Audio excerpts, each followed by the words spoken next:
అందుకని ఆయన అంటే మా అందరికీ చాలా ఇష్టం. ఇవాళ ఎవరు ఎన్ని చెప్పినా సరే, ఎన్ని మాట్లాడినా సరే, మనోహర్ గారు జనసేనలో పవన్ కళ్యాణ్ గారి తర్వాత అత్యంత ముఖ్యమైన నాయకుడు ఆయన.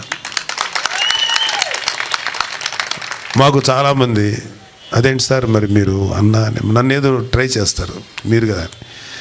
అరే ఆయన కష్టపడి పనిచేసే విధానం, ఆయన మనసు అంటే శారీరకంగా మానసికంగా ఒత్తిడి తీసుకొని ఆయనంత పనిచేసేంత కెపాసిటీ మాకు లేదు. ఆయన such a great leader Manohar గారు. సో మనోహర్ గారు తెలుగు రాష్ట్రాలకి ఒక అద్భుతమైనటువంటి స్పీకర్గా పనిచేసిన వ్యక్తి, మంచి రాజకీయ నేపథ్యం ఉన్న వ్యక్తి, గ్రేట్ హ్యూమన్ బీయింగ్.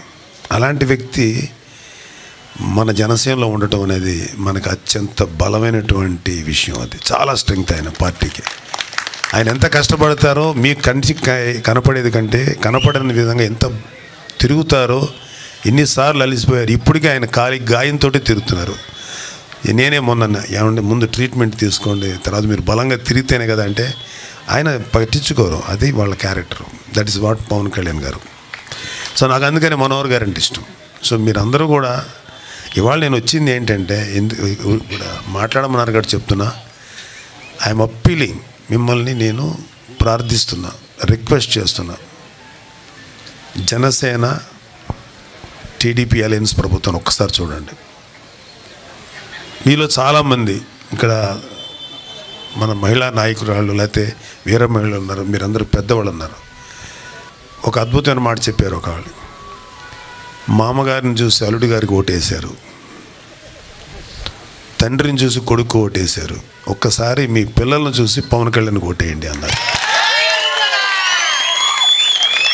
ఈ మాట నేనన్నది కాదు, మీలాంటి జన సైనికులు ఒక వీర మహిళ అన్నమాట. చాలా ఇన్స్పైర్ అయ్యా, ఎంత గొప్పగా చెప్పింది ఏబిడని. సో అలాంటి మనం ఇలాంటి పార్టీలు అంటే ఇవాళ ఇక్కడ దాదాపు ఒక 400-500 మంది కనపడుతున్నారు. ఎన్ని లక్షల మందికి పవన్ కళ్యాణ్ గారు ఈ జనసేన పార్టీ పెట్టడం వల్ల ఎన్ని లక్షల మందికి ప్రశ్నించే గొంతుకునిచ్చాడు. ఇవాళ జనసేన పార్టీలో ఉన్న యూత్ నాకు తెలిసి ఏ పార్టీ లేదు. మన పవర్ అంతా youth, youngsters. Long back Kalyan బాబుని ఆయన్ని అడిగాను ఒకసారి, నువ్వు ఇంత నిజాయితీగా చేస్తున్నావు, గత 10 ఏళ్ళ నుంచి, అంతకుముందు 5 సంవత్సరాలు చేసావు, గత 10 సంవత్సరాల నుంచి కష్టపడుతున్నావు, నువ్వు గెలవలేదు, మరి ఎందుకు మనం కష్టపడి నిజాయితీగా ముందుకు వచ్చిన ప్రజల నుంచి మనకి అనుకున్నంత సహకారం అందట్లేదు, సో ఇది చేయటం అవసరం అని నాకు ఒక చిన్న ఫ్రస్ట్రేషన్ వచ్చి అడిగితే, ఖచ్చితంగా అవసరం అన్నయ్య, వాళ్ళు తెలుసో తెలియకో ఏది చేసినా సరే మన ప్రజలు వాళ్ళ కోసం మనం ఏదైనా చేయాలి. ముఖ్యంగా యువకులు వాళ్ళు అన్నిటికీ తెగించి ముందుకు వచ్చి మనకు నిలబడినందుకు ఖచ్చితంగా ఈ రాష్ట్రంలో ఉండే యువకులకి మనం అండగా నిలబడి వాళ్ళని గొప్ప భారతదేశానికి అద్భుతమైన భవిష్యత్తు ఇచ్చే నాయకులుగాను, మనుషులుగాను, పౌరులుగాను తీర్చిదిద్దాలి. అది మన బాధ్యత అన్నారు. అందుకని నేను hats off to Pawan Kalyan garu. అంత గొప్పగా ఆలోచించిన వ్యక్తి. మీ గురించి ఆలోచిస్తారు, యూత్ గురించి ఆలోచిస్తారు. ఎందుకంటే ఐఎమ్ 60+ ఇయర్స్. మాకు ఈ ప్రపంచంలో చూడటానికి పెద్ద గొప్ప థ్రిల్స్ ఏమి మిగల్లా, గొప్ప విషయాలు ఏమి మిగలి. మేము చాలా చూసాం, మంచి ప్రభుత్వాలు చూసాం, పరమ దుర్మార్గమైన ప్రభుత్వం చూసాం. కాకపోతే అతి దారుణమైన ప్రభుత్వం ఒక వైసీపీని మాత్రమే చూస్తున్నాం. కానీ మీరు ఇలాంటి లైఫ్ని మేము చూసిన తర్వాత మాకు అయిపోయింది.